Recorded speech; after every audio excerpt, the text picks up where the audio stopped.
Everybody, and welcome to Genesis, our study in Genesis. We're going to be in Genesis chapter 45 tonight, but we're going to begin with a general overview of what's been going on with Joseph, and in chapter 44 more specifically. This is actually very interactive. You guys can ask questions, and you can talk, and things like that. All I'm really trying to do is just facilitate the discussion and make as many bad jokes as I possibly can. Who the heck is Joseph? He is the man of dreams. Very good, right? He's gotten to this point that we're going to be talking about tonight because of the way God has given him the gift to interpret dreams. I'm going to pause here for a second, and I want to introduce you to Mike, and I'd like Mike to share his story. Last week I met an Asian lady at a little group that meets every day at Ria's restaurant in Middletown. And I went to my doctor's appointment. The Lord said go there, so I went there. I met this Asian lady. And she lived in New York, and she had some dreams, and the dreams involved Jesus. Her first dream she had was she saw Jesus on the top of Mount Sinai, and he was looking down at her. The second dream she had, at another point in time, Jesus was there, and he came to her and he sat on a porch with her. And he had a black box, like a watch box. And she was sitting there, and he was sitting there. And he opened the box, and he took out 4 stones, took her hand and put the 4 stones in it. And then he took the box, put the lid back on it, and blew on it, and it turned into ashes. And she's been trying to figure out what the dreams actually had meant. And then she had another dream at another point in time. And I'm not sure the time frame on these, but the third dream was she was in a desert, huge desert, and there was all these little green plants. And the plants were withering because they didn't have any water. And Jesus came up behind her and handed her a watering can with a little wire handle. And it was half full of water. And he told her, he says, water the plants. And so she started watering the plants, and she went throughout the whole desert area, watered every plant, came back, and she still had half a bucket of water, and all the plants had water. And then the next dream was, there's one more she told me. She said it was after the desert, and she came up, and she saw Jesus in the foreground. She went to him, but he was talking to some people that were sitting in a semicircle. So she didn't want to disturb him, so she went up behind him, and he was talking, and then he stopped, he reached around, he took her hand and brought her out to where the people could see her, and said, "Take care of my daughter." And that was the 4 dreams that she had. But you had an interpretation. Now, she had asked all the people at this meeting and she wanted to know the interpretation of the dream. And I did get half the dream with a black box. Okay? The Lord prompted me and said that when he blew on the box, he blew on her life, and it turned into ashes. That was the past. It was all going to be gone. At that moment, after that dream, she was in New York. Her entire life dissolved. And then she came to Rhode Island. She left everything and walked away from it. So, and she's still wondering, we're still trying to figure out why 4 stones. I've got to talk to her again. But very interesting. The dreams, it's just, and to meet Jesus 4 times so far. Did she say the stones were all the same? She wanted to know the 4 stones, and then she and I touched on possibly it might be the 4 Gospels. Right, but I'm going to stop you there, but we talked about this. Yeah. If you don't know, right, it's not of God. It didn't happen. But the fact that Mike told her about what the interpretation was, she immediately agreed. Oh, yeah. Said exactly, that's it. So she could see that in her life, God was preparing her for this major change in her life. Right. And that's what that dream was intended for. And I told her then, I told her about Genesis and Joseph, the dream, and how he had been prompted by God on the dreams too. So I told her to read it. I got to figure out if she can read we can get a Bible in her language. Right. We got to find out if she's primarily Mandarin or Cantonese as far as a dialect, and then we can. She had to go out to teaching people. Well, there ain't a whole lot of Chinese people here. There's a ton of them in Quincy. So, but either way, you're still right. It's going to be one way or the other. She can speak English, but it's not. It's like my Spanish. Yeah, really Well, bad. not Portuguese. Yeah. So, if you want to do additional reading about dream interpreters, read Daniel. Okay? If you want to read more about how God works through dream interpretation, read the book of Daniel. All right. Now, what else do we know about Joseph? Can you tell me anything about his family? His brothers, right? 1 of 12 sons, right? Him and Benjamin of The two youngest from the same mother, Rachel, right? Found his 12 brothers, but he's not saying anything. Yeah. He's a trickster, isn't he? Yeah. All right. God has His hand on him. Every time he goes, something bad happens to him, God raises him up. All right. But now here's a situation where, because of the famine, he rises to the highest levels. Pharaoh king's number one guy. All right. And people are coming from all over the world to get food from him. He's saving the whole world. Again, a precursor of Jesus Christ. And his own family comes. His brothers come. And what does he do to them? He gives them silver and put it in their sack to go home to them. Well, they paid him in silver for food, and then he tricked them by sticking the silver back in their sacks. Right, exactly. He doesn't reveal himself to his brothers. No. Okay, he kind of like plays a game with them. He sends his brothers back, with the exception of one, to their father. They want Benjamin. And because he wants to see Benjamin, he also wants to see his father. But he's tricking them into getting Benjamin down. And he kind of probably knows that wherever Benjamin goes, his father Jacob or Israel will be going as well. Kind of neat. But let's face it, it lacks a little integrity. But this is Joseph trying to make up for the past, for how he's been hurt. And then we're going to read again. When we read in chapter 45 tonight, the floodgates come on out. Yep. Okay, so things change dramatically. In fact, let's do that in chapter 44. A silver cup in a sack. All right, Mike liked the idea of the floodgates coming. Yeah, it's okay for men to cry, is what this is trying to tell us. All right, so what happens was, we've already talked about this. Now, the men are set free. Simeon is added back to them. Simeon is allowed to go back. The idea is now to go get Jacob. Okay, so the brothers are all sent out, but the steward for Joseph sticks a silver cup into whose sack? Benjamin's, the youngest, and Joseph's full brother. Okay, and so there's a more trickster kind of stuff going on here. And when they get caught, it looks really bad. And they're accused of stealing. And so Judah practically begs. This is verse 18 of chapter 44.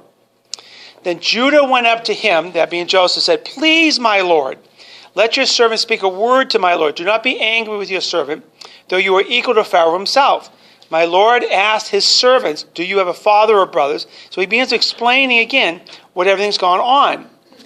Down to verse 25. Then our father said, "Go back and buy more food." All right.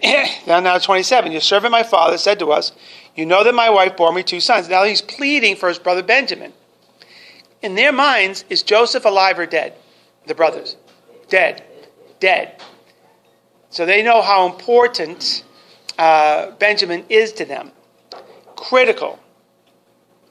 Verse 30. So now, if the boy is not with us when I go back to your servant my father, and I, my father, whose life is closely bound up with this boy's life, sees the boy isn't there, he will die. Because Joseph threatening to keep Benjamin because he's a thief. Your servants will bring the gray head of our father down to the grave in sorrow. Your servant guaranteed the boy's safety to my father. I said, if I do not bring him back to you, I will bear the blame for you, my father, all my life. Now, then please let your servant remain here as my lord's slave in place of the boy, and let the boy return with his brothers. How can I go back to my father if the boy is not with me? No, do not let me see the misery that will come upon my father. So this is turnabout is fair play. All right, they're suffering a great penalty because they've killed Joseph. That Jacob can't live without Benjamin. And again, this is a secular term, but it might apply here. What goes around comes around. Well, it's coming around. Okay. But we also know the Scripture tells us that vengeance is mine, saith the Lord. When it comes to getting back at somebody, no, you leave that to God. We actually had this conversation with our oldest daughter tonight. About that. She wants to get back at somebody. So did I. Yeah. Well, Mike's feeling the same way tonight, too. Everybody, this happens to all of us. But that's not how Christ teaches it. How does Christ teach the way to be, quote unquote, get back at somebody who's wronged us? We have to forgive them. Forgiveness. Let God take them. That's right. Forgive and pray all. And the worst part of it is you have to love them. Yeah. That's the worst part. That's the hardest thing. You have to love them. I mean, Jesus is loving. I mean, can you see Jesus loving the Romans as they're torturing him? He on the cross as he's dying. He says what? Father, forgive them. For They know not what they do. that's what we're supposed to be saying. But it's freeing for us. It's not just this idea of helping this person out. It frees us. Forgiveness frees us. And that's why we got to read chapter 45. Okay? Because Joseph is a godly man. He can only keep up this silliness for so long. Okay? So we're ready for 45? I know I am. I've been dying to get to this chapter now for 2 months or something? Okay. 45. So we'll read it right now. Is everybody ready? Okay. Then Joseph could no longer control himself before all his attendants and cried out, have everyone leave my presence. So there was no one with Joseph when he made himself known to his brothers. Dun, dun, dun, dun. All right. There it is in verse 2. What does he say? And he wept so loudly, including Pharaoh and his household. That's his boss. That's the king of Egypt. Their number one guy who's saving all of them is weeping uncontrollably. Is that what you expected Joseph to be doing? You don't think Joseph was going to be out there and say, they're off with their heads? Because he could have them all killed. He could have them thrown in prison forever. There's a lot of things he could have done. A lot. He had all power to be able to do this. Same with Christ. On the cross, Jesus could have called down 1,000 legions of angels. All right? Each angel could kill 1,000 men. Could have wiped out mankind. Chose to do what? Forgive us. And allow his shed blood to cover our sin. No greater love is this, that a man lay down his life for a friend. Okay. So he does. So verse 3. Joseph said to his brothers, I am Joseph. Is my father still living? But his brothers were not able to answer him because they were terrified at his presence. Let me finish the chapter. Then Joseph said to his brothers, come close to me. When they had done so, he said, I am your brother Joseph, the one you sold into Egypt. And now, do not be distressed and do not be angry with yourselves for selling me here. Watch this. Because it was to save lives that God sent me ahead of you. That's going to be extreme. Just keep thinking Jesus. Just keep thinking Jesus as we read through all these things. All right. For 2 years now, there has been famine in the land, and for the next 5 years, there will not be plowing and reaping. But God sent me here ahead of you to preserve you a remnant, and on earth to save your lives by a great deliverance. Okay? You can do do as well, because this is kind of like Twilight Zone. You think it's almost like you're reading the New Testament. So then, it was not you who sent me here, but God. He made me father to Pharaoh, lord of his entire household and ruler of all Egypt. Now hurry back to my father and say to him, this is what your son Joseph says. God has made me lord of all Egypt. Come down to me, don't delay. If you shall live in the region of Goshen, just remember that, and be near me, you, your children, and the grandchildren, your flocks and herds, and all you have. I will provide for you there, because 5 years of famine are still to come. Otherwise, you and your household and all who belong to you will become destitute. You can see for yourselves, and so can my brother Benjamin, that it is really I who am speaking to you.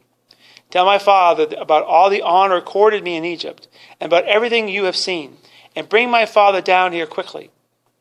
Then he threw his arms around his brother Benjamin and wept. And Benjamin embraced him, weeping, and he kissed all his brothers and wept over them. Afterward, his brothers talked with him. When the news reached Pharaoh's palace that Joseph's brothers had come, Pharaoh and all his officials were very angry. "Who is this Hebrew who comes among..." Oh, I'm sorry. That's not what happened, right? When the news reached Pharaoh's palace that Joseph's brothers had come, Pharaoh and all his officials were pleased. Pharaoh said to Joseph, "Tell your brothers, do this. Load your animals and return to the land of Canaan, and bring your father and your families back to me. I will give you the best of the land of Egypt." Remember, what's the next book after Genesis? What happens in Exodus? No, what happens in Exodus? Slavery. Moses. So, hey, here are the good times. Okay? This is verse 19. "You are also directed to tell them, do this. Take some carts from Egypt for your children and your wives, and get your father and come. Never mind about your belongings, because the best of all Egypt will be yours." So the sons of Israel did this. Joseph gave them carts as Pharaoh had commanded. He also gave them provisions for the journey. To each of them he gave new clothing, but to Benjamin he gave 300 shekels of silver and 5 sets of clothes. All right, we'll cover that again too. And this is what he sent to his father: 10 donkeys loaded with the best things of Egypt, and 10 female donkeys loaded with grain and bread and other provisions for his journey. Then he sent his brothers away, and as they were leaving, he said to them, "Don't quarrel on the way home." So they went out to Egypt and came to their father Jacob in the land of Canaan. They told him, "Joseph is still alive. In fact, he is ruler of all Egypt." Jacob was stunned. He did not believe them. But when they told him everything Joseph had said to them, and when he saw the carts Joseph had sent to carry him back, the spirit of their father Jacob revived. In Israel, it's Jacob, "I'm convinced my son Joseph is still alive. I will go and see him before I die." One of the most beautiful chapters in the Bible. This is one of those chapters that we could spend a month reviewing. There's just, again, if you just look for Jesus in all of this, and see Pharaoh, believe it or not, as God. Okay? It really comes alive. Now mind you, remember, this is thousands of years before Jesus is born. Thousands. And that story comes alive. So let's go back to verse 1. Why do you think it is that Joseph could no longer control himself? What's that, hon? This guilt is a definite big part of this. Is this filling his heart, what he's doing to his brothers? With the wrong thing, it's filling his heart. His heart needs what? Forgiveness. His heart needs love. You keep leaving out forgiveness and love in your life, all right? You're going to be a very bitter person. And that's exactly what he was becoming. A very bitter person. But God's not going to let him get away with this. His emotions take over. Have everyone leave my presence. He wants to be private with his brothers. So would I. So there was no one with Joseph when he made himself known to his brothers. And he wept so loudly that the Egyptians heard him, and Pharaoh's household heard about it. Verse 3, Joseph said to his brothers, "I am Joseph." The first question he asks is, haven't they been telling him that Jacob is alive? Does he believe them? Apparently not. Apparently not. Well, the father was very old, too. Yes. So he could have died at any time. Absolutely. And would these guys lie to protect themselves? They were liars, so they probably would have. But he needs to know for certain, now that he has revealed himself, now that they know who he really is, that he really does know what's going on here, he wants to know for certain. By the way, you should be looking for a certain question that he should be asking his brothers that I know I would be asking. He doesn't ask it. We'll get to that. We'll figure it out. But I really want you to think about that for a few minutes. Why did you sound like There you go. Obviously, what the heck are you guys thinking? I'm your brother. You sold me into slavery because I had some dreams you didn't like? He never asks. He also says that, don't worry, I did it, and God had mercy. Yep. He also tells them not to quarrel on their way back, because they would. They would start arguing about, okay, who's going to say what about whom? And by the way, whose fault really was it? I mean, really, was it Reuben's fault? Wasn't it just Judah's fault? And he doesn't want any of that. Really. If you boil things down to simple concepts, all women want security, all men want peace. That's basically it. He wants peace. He's dying for it. He wants his family back together. So where are we at? All right. He asked if his father was still living, but his brothers were not able to answer him because they were terrified at his presence. They knew their life was in his hands. All right. First of all, they thought he was dead. And now that he's right there in front of them in the flesh, they literally considered him as powerful as Pharaoh. They knew it was all over. They were terrified. Then Joseph said to his brothers, "Come close to me." When they had done so, he said, "I am your brother Joseph, the one you sold into Egypt. And now, do not be distressed, and do not be angry with yourselves for selling me here, because it was to save lives that God sent me ahead of you." How does that relate to Jesus Christ? We killed Jesus, by the way.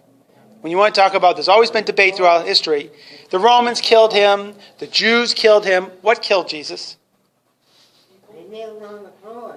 Yeah, honey, but why did he get nailed to the cross? It's a three-letter word, begins with S. Sin. Our sin nails Jesus to the cross. That ain't right. Well, no, it is not. But that's the reason why we read the beginning of Genesis, where the fall of man comes. We are fallen. It is our sin that convicted Jesus and the dying. Hence the reason why we have to turn from sin. That's the idea. If we really love Jesus, we turn from sin, and we let the power of his Holy Spirit keep us from sin. That's impossible, by the way. Even Paul talks about that. But the key is our hearts, trying to get to that. Look at Joseph. What happened to him that he winds up getting sent down to Egypt? Well, sin. His brothers sinned against him. But God allowed him to be sent into Egypt, coming into the world as Jesus did. Jesus came into the world to save it. It's the same thing. Because of sin, Joseph had to go to Egypt. Jesus had to come to earth. But it was for salvation, for redemption. The corollaries are very powerful. This is so much easier. Yes, Bob? Is it written how many years Joseph spent in jail? Well, no. We know about 2 years he got spent in jail once the cupbearer left and forgot him. And we can imagine there were years before that. But he's about 37 years old at this time. Not too far off from what Jesus' age was. So he was in jail for probably at least 3 to 4 years. And he's been Pharaoh's number one guy for a number of years as well. Well, 2 years right now that we know of. Because in the first 2 years of the famine. So now, he just lets them off the hook. That is amazing. He even tells them that, what's the term? What man intends for evil, God uses for good. That happens. That's in the Bible. What man intends for evil, God uses for good. Selling me here because it was to save lives that God sent me ahead of you. For 2 years, we're in verse 6. For 2 years now, there has been famine in the land, and for the next 5 years, there will not be plowing and reaping. But God sent me ahead of you to preserve you, a remnant on earth to save your lives by a great deliverance. These people are only called Hebrews at this time. They're not called Jews. The term Jew comes from Judah later on in history.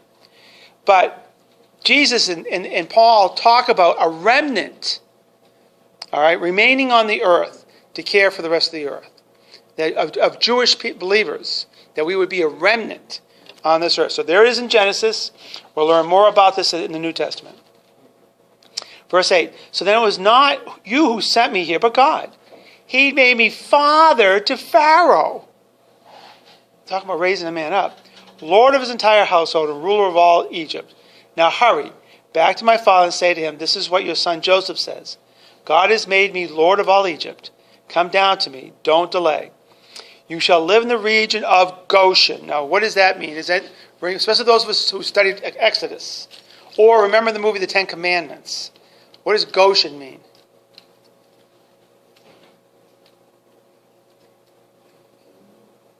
That's where the Hebrew slaves are.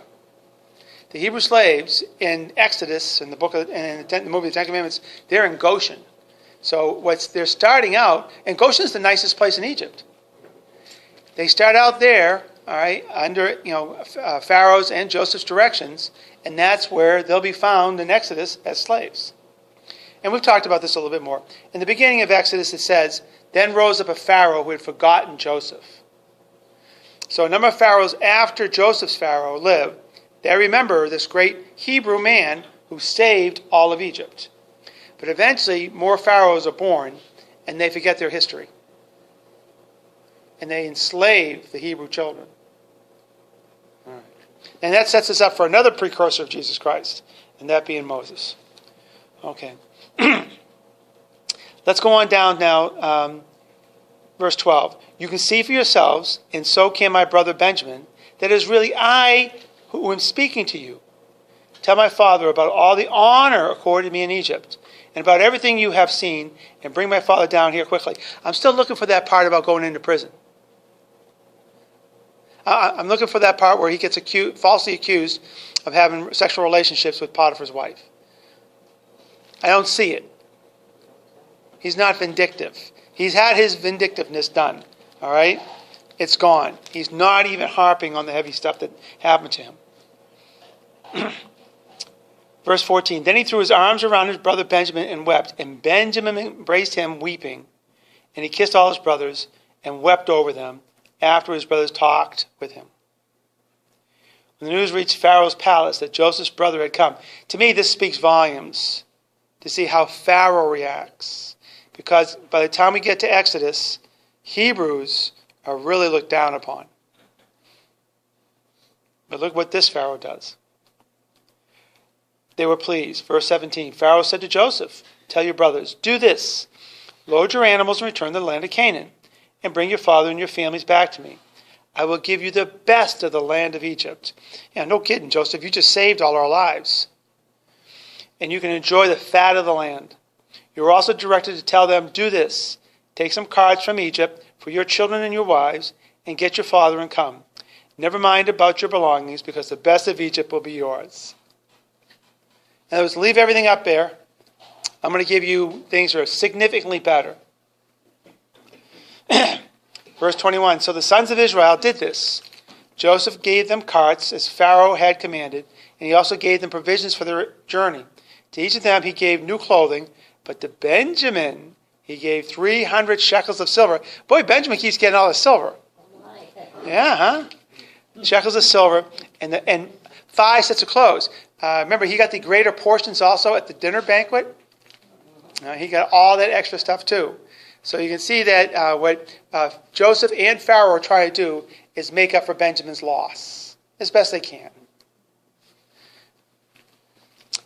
21. So the sons of Israel did this. Joseph gave them the cards. Let's move on down.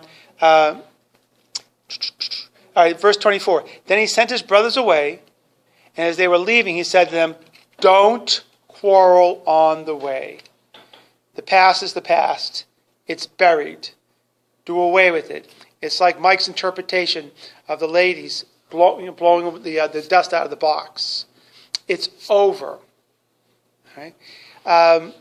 The idea of clinging to the past, of constantly remembering bad things over and over again, just continue to make it difficult for you to move forward. That's where the term baggage comes from. Carry these extra weights on you. Verse 25. So they went up out of Egypt and came to their father Jacob in the land of Canaan. They told him, Joseph is still alive. In fact, he's the ruler of Egypt. This is understatement, right? Jacob was stunned. I'm thinking he's passing out. All right?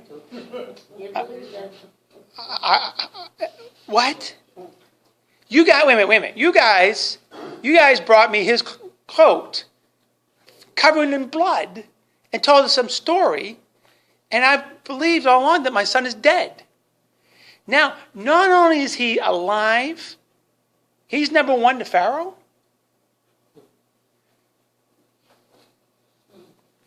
Okay, so they try to explain. He did not believe them. Verse 27. But when they told him everything Joseph had said to them, and when he saw the carts Joseph had sent to carry him back, the spirit of their father Jacob revived. And Israel said, I'm convinced my son Joseph is still alive. I will go and see him before I die. Amazing. Beautiful. Lovely. Really, like I said, if you want to just be lifted up, you looking for something, Bob? Oh, no, I was just listening to. Okay. I was wondering why they made Jacob wait in pain, why Joseph made Jacob wait in pain. Joseph did have a little bit of a problem trying to embrace the fact that his brothers were there. You know, he did. There was a little bit of vindictiveness there in Joseph. Even the fact that he had Benjamin pulled away from Jacob. You know, because Jacob's really the only other son left him from his beloved Rachel. So we have to admit that Joseph is acting a little bit vindictive in this. But who can blame him? But he knew his father would come eventually. Eventually. I was wondering why he didn't send forces with his brothers to pick up the father. Great question. So they wouldn't get hurt. I think what we can say safely is that there really wasn't a lot of concern there. These are very common trade routes. In fact, that's how Joseph made his way down to Egypt. There were troopers that were out there protecting from both sides. Also, in those days, the caravans were well armed. They were well protected. That's a great question. All right.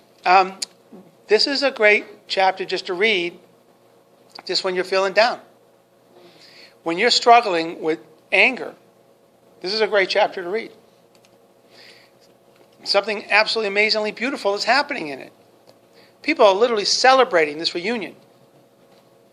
The king is celebrating it.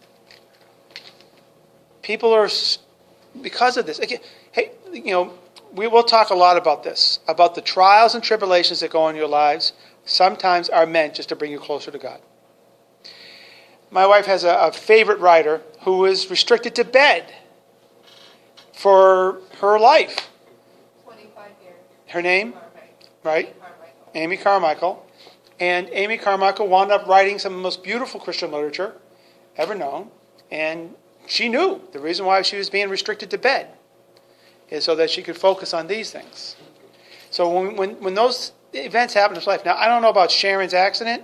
That one I'm still asking God about. All right? Okay. But he had a reason allowing it to happen. He knew it was going to happen. He allowed it to happen for one reason or another. Obviously, I think she kind of explained it tonight a little bit. She gets all this attention from these good-looking police officers. All right, that just might be God's way of. That might be just like Pharaoh, giving the fat of Egypt off to Joseph's family. That might be the fat of Fall River being given to you, Sharon. All right, but that's the question you ask. God, why? Now, sometimes He'll tell you, but if you're always looking at these things, saying, "No, God's got a purpose in this. There's a reason why God allows this to happen in my life." If you see it as God either teaching us. Remember, we are His children. He does discipline His children. He doesn't punish us. He disciplines us. It could be that. Sometimes He lets us go through these things just so that we can relate to what He experiences. I mean, especially as we all talk about our children, okay, and other family members who have done things wrong. Take a look at God. God's children have done horrible things. One of his number one guys, and I do want to study about King David sometime. Number one guy, quote unquote, a man after God's own heart, did atrocious things that broke God's heart. But still, King David is considered to be one of the greatest kings of all history. So if you're having a bad day, read Genesis chapter 45 and see how you should respond to it. There's interesting things there saddened things. It's mixed, a little bit in between. Yeah, yeah. Yeah, there's a lot of depth. Again, you can relate to Joseph because he, like I said, he had that little vindictive streak. That's very real. All right? But it was because his heart, he was just having a battle within himself. I want to let you know that's the high point of Genesis. That's it. We just had it. We got 4 more chapters to go here. You know, we'll be slipping through them fairly quickly. People die. Obviously, we say goodbye to Israel. We'll say goodbye to Joseph. You do know these people all did die, right? It's not a surprise. Okay. We have a genealogy to work through. We'll kind of skip through that, and we'll get to the important stuff. But we're a very short time away now from getting into the book of John. Okay. Any questions and comments? No? All righty. We'll see you guys later. Have a good time.